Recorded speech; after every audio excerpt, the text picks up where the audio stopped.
ನಮಸ್ತೆ ಸ್ನೇಹಿತರೆ, ಇವತ್ತಿನ ವಿಡಿಯೋದಲ್ಲಿ ಬೆಂಡೆಕಾಯಿ ಚಿತ್ರಾನ್ನ ಮಾಡ್ತಾಯಿದ್ದೀನಿ. ತುಂಬ ಸುಲಭವಾಗಿ ಮಾಡ್ಕೋಬೋದು, ಹಾಗೆ ರುಚಿಕರವಾಗೂ ಇರುತ್ತೆ, ಆರೋಗ್ಯಕ್ಕೂ ಒಳ್ಳೆಯದಾದಂತಹ ರೆಸಿಪಿ. ಒಮ್ಮೆ ಈ ವಿಧಾನದಲ್ಲಿ ಟ್ರೈ ಮಾಡಿ ನೋಡಿ. ಮೊದಲಿಗೆ ನಾನಿಲ್ಲಿ 150 ಗ್ರಾಮು ಬೆಂಡೆಕಾಯಿನ ಸಣ್ಣಕ್ಕೆ ಹೆಚ್ಚಿ ಇಟ್ಕೊಂಡಿದ್ದೀನಿ. ಇದನ್ನು ಒಂದು ಫ್ರೈ ಪ್ಯಾನ್ನ ಇಟ್ಕೊಂಡು ಸೇರಿಸ್ಕೊಳ್ತೀನಿ. ಆನಂತರ ಇದಕ್ಕೆ ನಾನು 1 ಸ್ಪೂನಷ್ಟು ಅಡುಗೆ ಎಣ್ಣೆನ ಸೇರಿಸ್ಕೊಳ್ತೀನಿ. ಅಡುಗೆ ಎಣ್ಣೆನ ಸೇರಿಸ್ಕೊಂಡು ಇದರಲ್ಲಿರೋ ಲೋಳೆ ಅಂಶ ಎಲ್ಲ ಹೋಗೋವರೆಗೂ ಚೆನ್ನಾಗಿ ಹುರ್ಕೊಳ್ತೀನಿ. ಈ ರೀತಿ ಮಿಕ್ಸ್ ಮಾಡ್ಕೊಳ್ತಾ ಚೆನ್ನಾಗಿ ಬೆಂಡೆಕಾಯಿನ ಹುರ್ಕೊಳ್ತೀನಿ. ಇದು ಚೆನ್ನಾಗಿ ಲೋಳೆ ಎಲ್ಲ ಹೋದ ನಂತರ ನಾನು ಇನ್ನೊಂದು ಬಾಣಲೆಗೆ ಇಟ್ಕೊಂಡು ಅದರಲ್ಲಿ ಒಗ್ಗರಣೆನ ಹಾಕ್ಕೊಳ್ತೀನಿ. ಇಲ್ಲಿ ನಾನು ಒಂದು 5-6 ಸ್ಪೂನಷ್ಟು ಅಂದರೆ 100-150 ಗ್ರಾಮಷ್ಟು ಅಡುಗೆ ಎಣ್ಣೆನ ಹಾಕ್ಕೊಂಡಿದ್ದೀನಿ. ಇದಕ್ಕೆ ಒಂದು ಹಿಡಿಯಷ್ಟು ಕಡಲೆಕಾಯಿ ಬೀಜ, ಒಂದು 15-20 ಗೋಡಂಬಿನ ಸೇರಿಸ್ಕೊಂಡು ಹೊಂಬಣ್ಣ ಬರೋವರೆಗೂ ಬೇಯಿಸಿ ಎತ್ತಿಟ್ಕೊಳ್ತೀನಿ ಕಡಲೆಕಾಯಿ ಬೀಜ ಮತ್ತು ಗೋಡಂಬಿನ. ಆನಂತರ ಅದೇ ಅಡುಗೆ ಎಣ್ಣೆಗೆ ನಾನು ಸಾಸಿವೆ ಜೀರಿಗೆನ ಹಾಕ್ಕೊಳ್ತೀನಿ. ಮೆತ್ತಗಾಗುತ್ತೆ ಅನ್ನೋದಕ್ಕೋಸ್ಕರ ಕಡಲೆಕಾಯಿ ಬೀಜನ ಈ ರೀತಿ ಫ್ರೈ ಮಾಡಿ ಎತ್ತಿಟ್ಕೊಳ್ತಿದ್ದೀನಿ.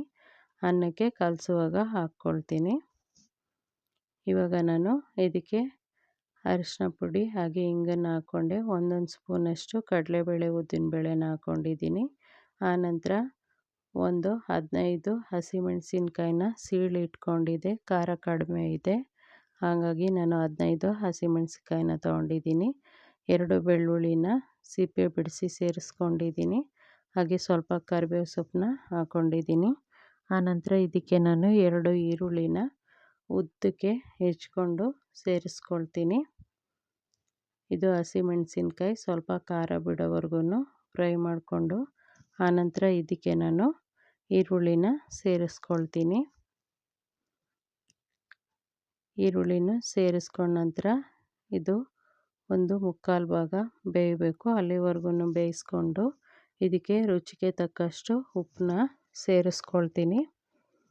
ಇದು ಬೆಂದ ನಂತರ ಇದಕ್ಕೇ ನಾನು 2 ಲೋಟ ಅಕ್ಕಿಗೆ ಅನ್ನ ಮಾಡಿ ಇಟ್ಕೊಂಡಿದ್ದೀನಿ.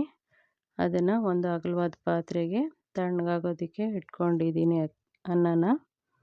ಈ ಗೊಜ್ಜು ಆದ ನಂತರ ನಾನು ಅನ್ನನ ಸೇರಿಸ್ಕೊಂಡು ಚೆನ್ನಾಗಿ ಮಿಕ್ಸ್ ಮಾಡ್ಕೊಳ್ತೀನಿ.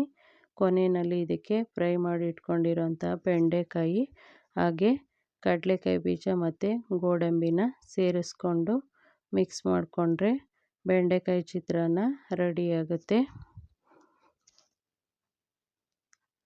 ತುಂಬ ರುಚಿಕರವಾಗಿರುತ್ತೆ, ಆರೋಗ್ಯಕ್ಕೂ ಒಳ್ಳೆಯದಾದಂಥದ್ದು. ಮಕ್ಳಿಗೂ ಕೊಟ್ಟರೆ ತಿಂತಾರೆ.